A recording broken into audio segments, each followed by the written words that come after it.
2024 Dual Enrollment Conference, Unlocking Potential, Expanding Opportunity, Role of Dual Enrollment. On behalf of the conference committee, I'd like to welcome you to our final session, where you will hear a conference wrap-up from one of the Dual Enrollment Committee members, Emily Smale, and some closing remarks from Nick Mathern, Executive Director of K-12 Partnerships at Achieving the Dream. This session will last approximately 30 minutes. Now I'd like to turn it over to Emily to get us started.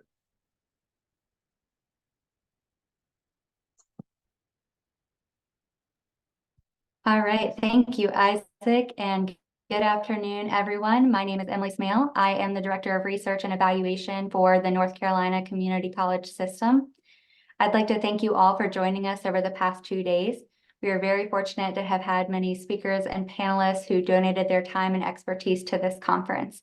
So I'm going to spend just a few minutes recapping this conference and then turn it over to Nick from Achieving the Dream to deliver some closing remarks. And at the end, I'll hop back on for a few minutes to deliver some closing logistics.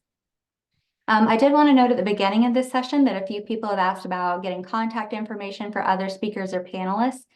We didn't collect permission from anyone to share this, but I'm happy to try and help address specific requests if you email that dual enrollment conference at nccommunitycolleges.edu email address.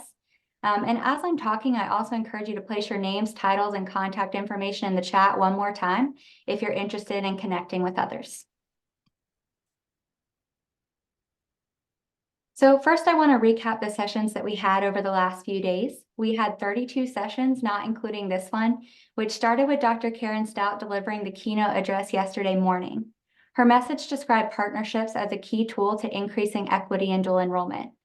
Next, our 3 core panels centered around practice, research, and policy and addressed questions such as how students can maximize the benefits of dual enrollment, how to provide support and outreach, and how policy could shape the direction of dual enrollment. Finally, our 28 concurrent sessions covered a myriad of topics, a few of which I'll highlight on the next slides. So these are just a couple of the sessions that I had the privilege of attending yesterday. They represent just a small portion of all of the available offerings. But across the 2 days, speakers cover topics such as partnerships, expanding access, student outcomes, and resources and supports. And I wanted to give a few specific examples here based on what I heard. So the Expanding Opportunity session discussed the benefits of partnership and had breakout sessions to identify strategies that address access issues. The Invisible Epidemic session talked about a program where they offer students weekly monetary support to address food insecurity. And the Integration of Student Support session discussed the positive impact of North Carolina's early college model and an insider's perspective of how this model has thrived and expanded. All of these sessions offered a unique perspective on dual enrollment practice, as well as unique strategies for expanding access. In addition, presenters came from diverse backgrounds, as did all of our attendees. This conference had around 700 participants join across the 2 days. A large majority were from higher education, around 13% were from school districts, and around 6% from state organizations. We also had a large showing from other organizations, including federal agencies, consulting firms, nonprofit organizations, research centers, and foundations. In terms of location, a large portion of our registrants came from North Carolina, where 3 of our 4 sponsor organizations are housed.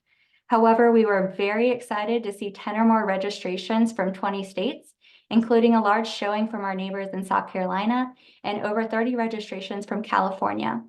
I wish I had time to individually show appreciation to people from all states, but just know that I sincerely appreciate each of you coming, and we really appreciate the diverse perspectives that you brought to this conference. With that background, I'll now turn it over to Isaac to introduce our closing speaker. Thank you, Emily. It is my pleasure to introduce our closing speaker, Nick Mathern, from Achieving the Dream. As Executive Director of K-12 Partnerships for Achieving the Dream, Nick directs Achieving the Dream's agenda for K-12 college partnerships and guides the delivery of services to Gateway to College Network. Nick leads an innovative team focused on creating more equitable access to college and high school experiences and more holistic, supportive pathways to and through post-secondary education. He also represents Achieving the Dream as a member of the College and High School Alliance steering.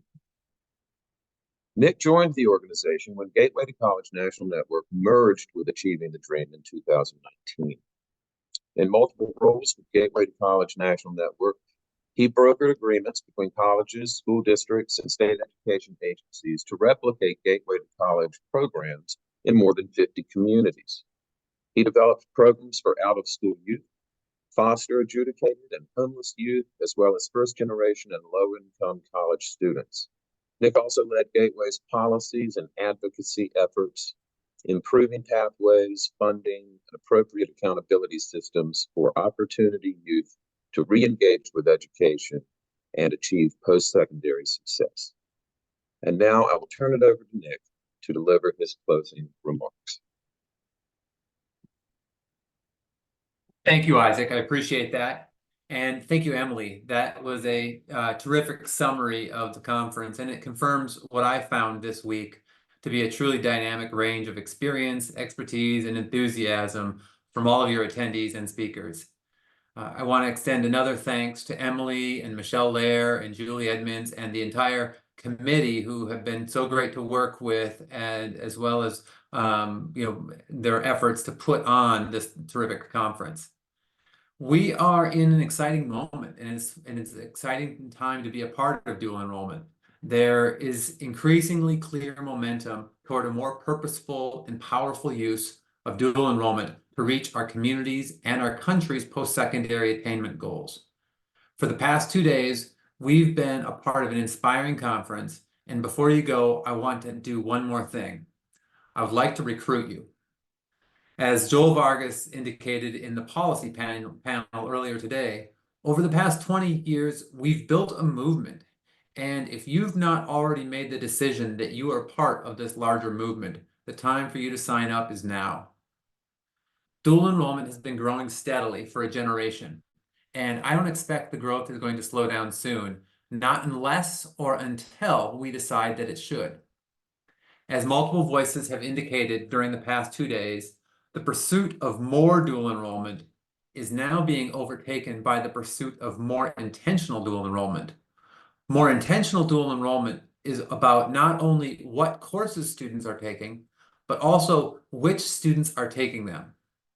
One of the most difficult questions we must answer is, do we prioritize enrollment growth, or do we prioritize equitable access? We don't have to completely sacrifice one to achieve the other, but if we're being honest with ourselves, we should acknowledge that the easiest path to increasing dual enrollment is opening more courses for our already college-bound students. More online courses, more traditional transfer courses. It is the path of least resistance and is the source of our greatest growth. But as enrollments have increased, the equity gap has continued to stretch. And as Vivian Ostrowski, one of my good friends from Holyoke Community College, asked yesterday, do we really want our work to increase equity gaps? If we want to increase equitable college access, it will have to be purposeful. It will require deeper investments in a wider range of strategies, and it may mean slower enrollment growth. If you were here yesterday for my president, Karen Stout's keynote address, or if you were in the policy panel today, you heard about the College and High School Alliance's agenda for the next phase of dual enrollment. I won't run you through the details again, but I will oversimplify it here so we can all walk away from this meeting with a shared commitment to the top line priorities. The vision is that by the year 2030, all states will have eliminated access gaps for dual enrollment and for early college. And when we achieve this vision, our partnerships, our programs will be a catalyst and a model for how to close post-secondary access and attainment gaps for all students. So the question in front of us now is, how do we meet this moment? What will it look like when we've implemented the next phase? And what do we need to do to get there? As Karen indicated in her keynote address, we're not going to achieve our college attainment goals through dual enrollment alone. There is a reason that when Achieving the Dream put together our K-12 and college partnership framework, we didn't restrict ourselves to dual enrollment, even in its many forms. Because in order to expand dual enrollment to student populations that have not typically participated, We've got to do a lot of preparation, and we have a lot of case making to do. And to borrow a concept from our friends at JFF, we have to blur our institutions in many places, including and beyond the classroom. That is why our K-12 and college partnerships must include diverse strategies in early grades for building college readiness, including bringing college advising and co-advising models to high school spaces, as some of you have already begun to do, and professional development and planning activities that include both K-12 and college faculty. And in this new world of doing everything online, if we want to capture the attention of students who don't yet know that post-secondary education can be a relevant part of their future and be attainable, we must find creative ways to bring more young people onto college campuses and let them interact with labs and equipment that will inspire them. If we want new groups of students to be engaged, we've got to be engaging. Our institutions and our communities need a portfolio of partnerships to meet the full range of needs and of our current and future cohort of learners.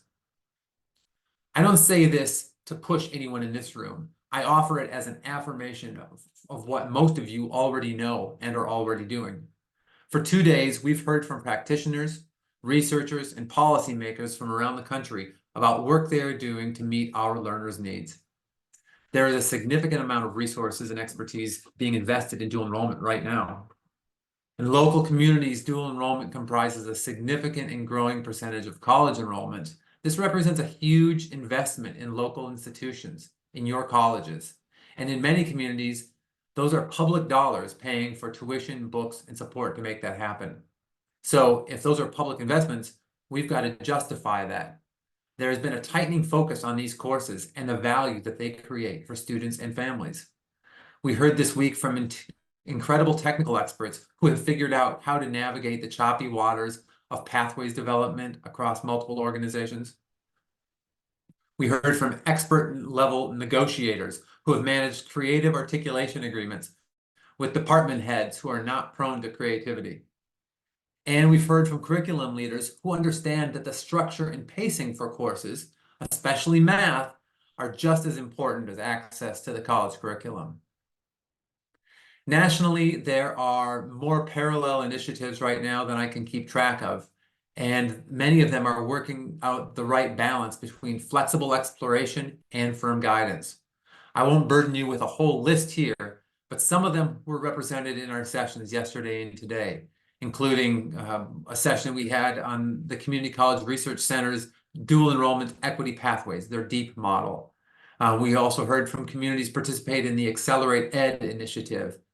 And I expect that the next time our friends from the community college system and DPI host this event, we may be hearing some early returns from awardees of the recently launched Dual Enrollment Research Fund. At the state level, there is growing demand and momentum to develop policy that addresses more intentional dual enrollment. 2 years ago, when the College and High School Alliance requested applications from state education agencies to receive technical assistance on policy challenges related to dual enrollment and to join a peer learning network, we got applications from 25 states. One of the quantitative researchers in the room may have to check my math, but I'm pretty sure that's almost half. This week, I was also very happy and only a little bit surprised to be in a dual enrollment meeting and see that the conversation about college opportunities for disconnected youth or opportunity youth was not contained to my usual small circle. Thank you to those of you who understand we cannot reserve our efforts to those students who are currently well served by the existing K-12 education system. If we're going to achieve our post-secondary attainment goals, we must also engage the 10 to 15% of our student population that by high school is already discouraged and disengaged. And notably, while we have been here meeting this week, an interesting piece of legislation is making its way through the Florida Senate. I have no idea where this proposed law is going to land, but the Graduation Alternative to Traditional Education, or GATE program, will make all GED seekers in that state eligible for CTE scholarships and has been so far unanimously confirmed by 2 committees. This isn't a typical dual enrollment policy, but it represents the ways in which we must think broadly about smoothing the multiple paths from secondary ed into post-secondary systems. And it represents a policy that is likely to actually change which learners earn post-secondary credits.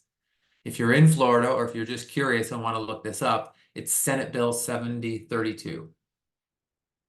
So, how do we meet this moment? We all have a lot to do. And if you've been generous, you've already been generous to set your other tasks aside to be in this meeting for the past 2 days. And as the clock ticks down on our time together, I know that other items are pulling at your attention. But in order to achieve the next phase of dual enrollment, I believe that each of us has a leadership role to play. We need to be leaders and we need to be recruiters, enlisting others in the cause and responding genuinely to their needs. Practitioners, as you return to your work, talk to your students. Ask them what type of outreach, supports, and courses have made the biggest impact for them. And talk to them about what types of engagement will best serve their sisters and brothers and friends who will come after them. Also, talk to your peers about what your work will look like when you've closed the equity gaps.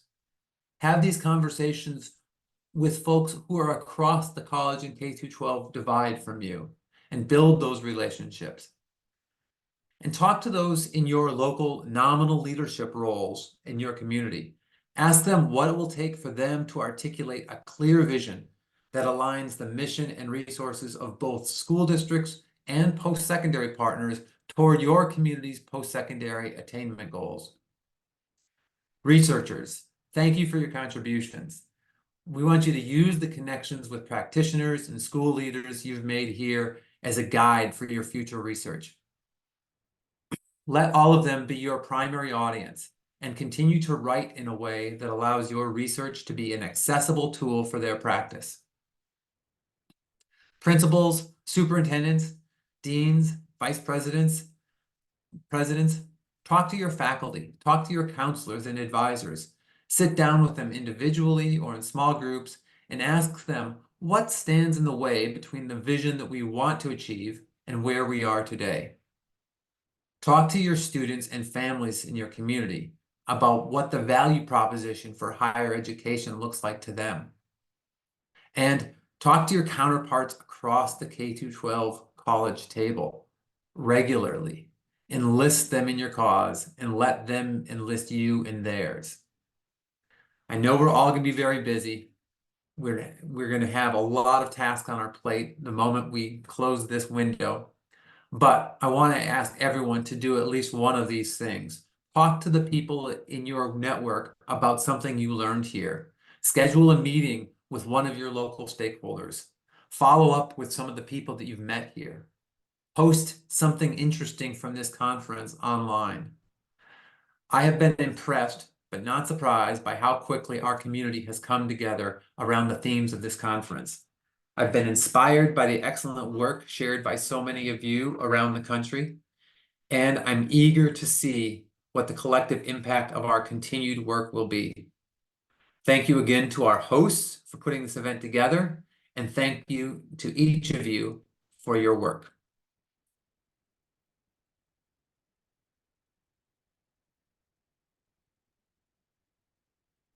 Thank you so much, Nick. I think that that was a great summary of the past 2 days of the sessions that I've been able to be a part of and those that I've heard about. I really appreciate your discussion of parallel initiatives and the charge that you gave to eliminate equity gaps by 2030. I think a key theme throughout this conference, and again now, is just we are threaded together through partnerships. And I think that that is how we will work toward addressing this goal. I also wanted to just say thank you for bringing attention to student voices and including them as one of the partners in this discussion. We are all doing this work to serve them, and I think having their voices represented is so important. So I'm going to jump back into my slides and just wrap up. I promise it's only going to be another 5 minutes or so. And then we will let you all go back to your daily lives. But again, just wanted to close with a few logistics and acknowledgements. So first, I'd like to take a moment to say thank you so much to the Dual Enrollment Conference Committee. These members on the screen are people who have worked to help organize this conference for several months and have been in your sessions as administrators and moderators over the past few days. So I wanted to take the time just to say thank you to them. I also wanted to say thank you so much to our speakers and panelists. We appreciate you sharing your thoughts and ideas throughout this conference. All of the sessions that I had the privilege of attending were wonderful, and I look forward to watching many more of them on demand in the next few weeks. It's really exciting to get to hear about all the work you're doing to unlock potential and expand access in your institutions, your states, your regions, and across the nation. And finally, a thank you to Rue and the VFAIRS team for working with us the past 6 months to get this conference platform set up and for all their behind the scenes work these past couple of days. And lastly, thank you to all of you for attending. I think I speak for the conference committee and for all the speakers when I say that we appreciate your interest, your questions and engagement over the past few days, and your work in the dual enrollment field. So finally, a few notes before I close. First, the session recordings will be available on the conference website for 30 days starting early next week.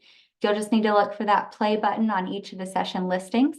You can listen to these during work hours or even on a walk or commute. And I know the speakers would be really happy to connect with you post-conference.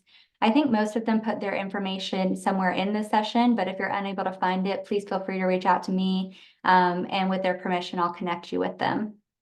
After 30 days, these recordings will be migrated to a YouTube channel with the handle @DE24 Dual Enrollment Conference. And we'll send you an email through the website when the recordings migrate there. And last but not least, we would really love your feedback. Please take a moment to fill out this post-conference survey when you have a chance over the next few weeks. While this is the second and final conference included as part of this IES grant, we really value your feedback and know that it will be useful as we reflect on this conference and plan future networking opportunities. All responses are anonymous, so please provide your honest feedback. If you're ready now, you can use the QR code to navigate to the survey or use the link that my colleague will be placing in the chat. It should only take you about 5 to 10 minutes, maybe a little bit more if you have a ton of feedback, but hopefully won't take you too much time.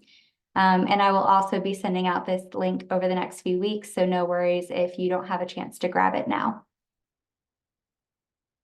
So this wraps up my time with you today. Again, I can't say enough how much I appreciate your engagement in this conference. I wish you all the best as we leave this space and work toward the goal of unlocking potential and expanding opportunities in dual enrollment. Thank you.